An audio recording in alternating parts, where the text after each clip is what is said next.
What's up, y'all? You know what time it is. It's about to be that time.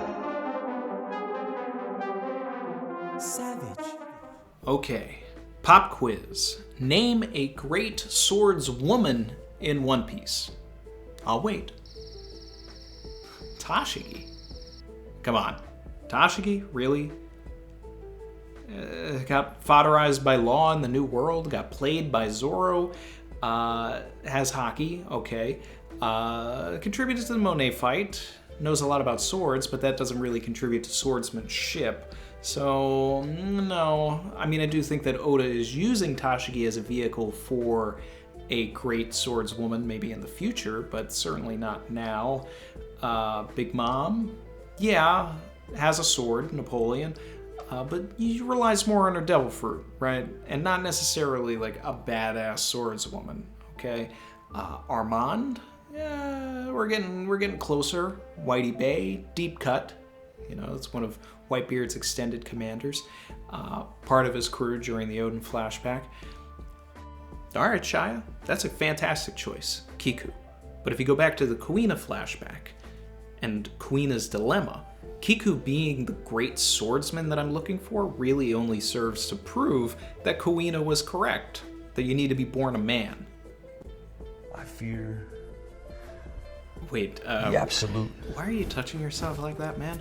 I fear my absence in the absence of all things. Belief in living has been contorted into this shortened life of contempt and predetermined imprisonment. Right now, bro. And I can't. Questions of limitations dissolve into the blur. A struggle to hold on. Control surrendered. Eyes closed. But today's video is about how I both want, for agenda purposes, and expect Hiyori to actually be that person, and to be the one to finally strike down Orochi for good.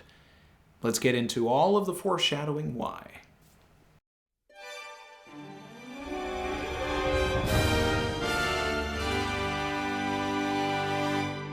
How did Hiyori get onto Onigashima?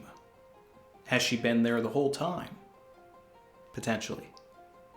Or does she have some sort of hidden power that we don't know that allowed her to get there? There's a lot of mystery surrounding Hiyori.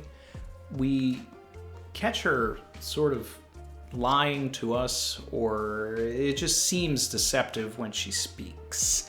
And you can kind of go back to a lot of scenes with Hiyori and sort of catch this. There's also a very distinct difference in mannerism and tone between the character that she portrays, Komurasaki, and Hiyori, which has led plenty to believe that, you know, maybe one of them is actually Toki. I've even, you know, brought this up in the past before.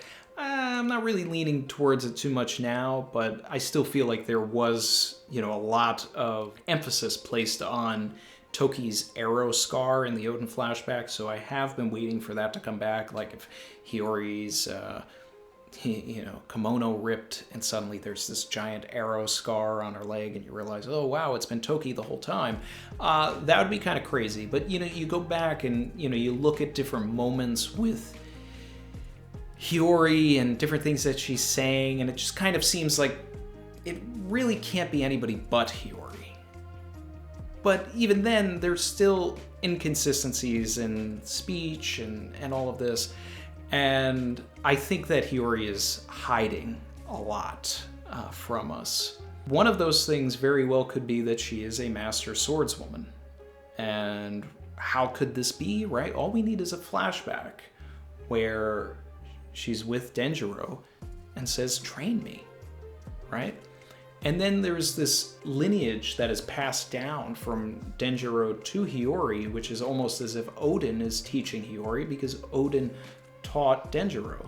Denjiro, you know, used Odin Nitoryu against Kaido, right? What if we saw a situation where Hiyori actually breaks out Odin Nitoryu herself? Now, for that to happen, you know, there are, you know, a couple of steps and stages for that.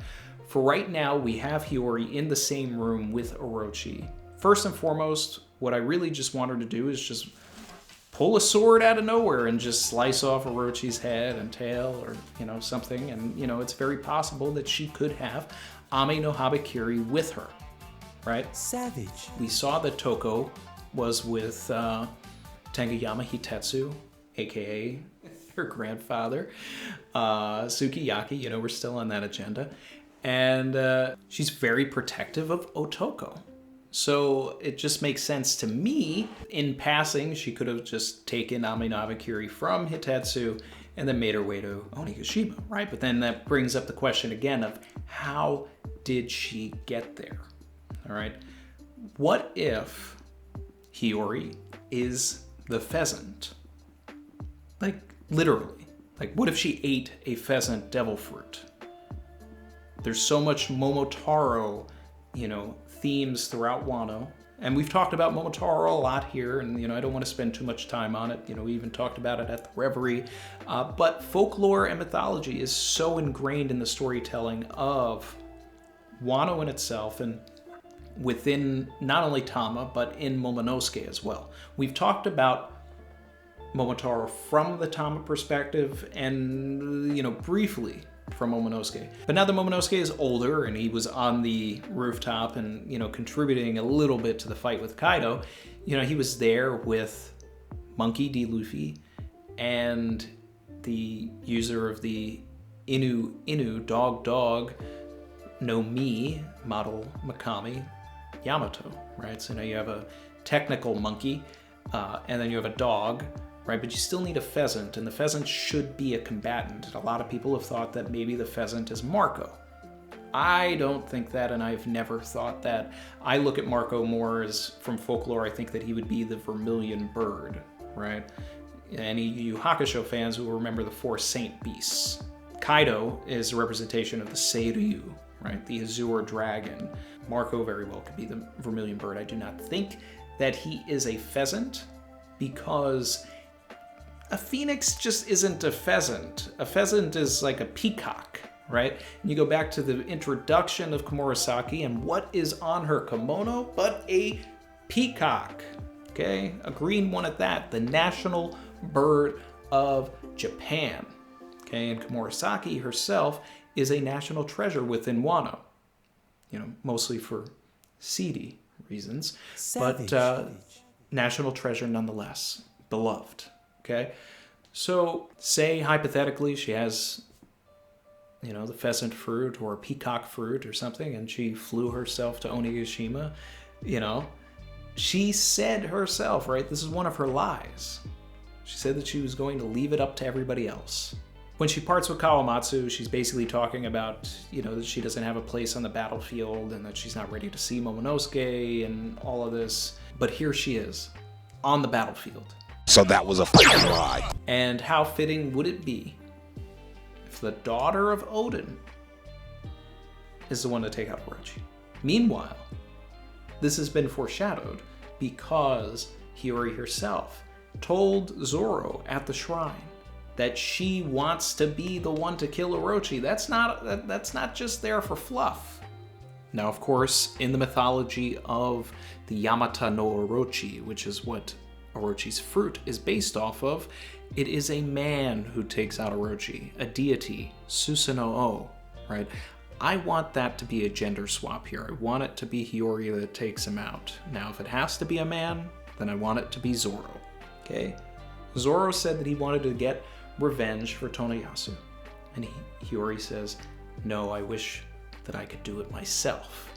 And I think that she's going to put her money where her mouth is. Oda really went out of his way to let us know that when she was younger, Hiyori was a tomboy, all right? So that means that she was not into girly things, okay? She was the type of girl that wanted to get her hands dirty, she wanted to put jeans on, and she wanted to play with the boy toys. Okay, pause. I don't know, it just really works for me. Like, I just need that panel. Just a reversal, right, of everything we got in the beginning of Act 2 when, she died, right? Standing up to Orochi, but this time instead of Denjiro having the sword, it's Hiyori? Or what if Denjiro shows up and plays a part in all of this, and Hiyori takes Denjiro's sword and uses it against Orochi? Like, that could happen too, and I'm totally here for it, and I'm okay with it. Now, one way that this could happen, and this is the way that I, see it and the way that I want it to happen, is Zoro, after potentially beating King, or maybe, during the fight, because he is now on a lower level, right? And we know that Hiyori is in the basement with Orochi. Could Zoro get thrown through a wall and land where Orochi and Hiyori are? And potentially interrupt that fight? Or join that fight while he's packed up? And wouldn't it be great to see Hiyori just save Zoro? Out of nowhere, like an RKO, picks up Enma. She's able to use it. We're getting crazy here. We're putting the tinfoil hats on, all right? But, Ami no Habakiri and Enma, two-sword style, finish off Orochi for good? I don't know, guys, but, I want it. Maybe that's too crazy for everybody, or maybe it just makes perfect sense. Maybe it's fan fiction. I don't know. We've never seen this. We've never seen a badass swordswoman in One Piece. Well, I guess Big Mom. Yeah, I guess Big Mom's probably the best swordswoman we've seen. That's not good enough for me. I want Hiyori. If you want to turn yourself into a proud samurai warrior, you need the katana samurai sword. This high-quality weapon is a Japanese longsword which will look just perfect with your traditional Japanese hakama and the traditional Japanese gita. The Japanese sword will protect you in fights and is sure to make you an eye-catcher at any party.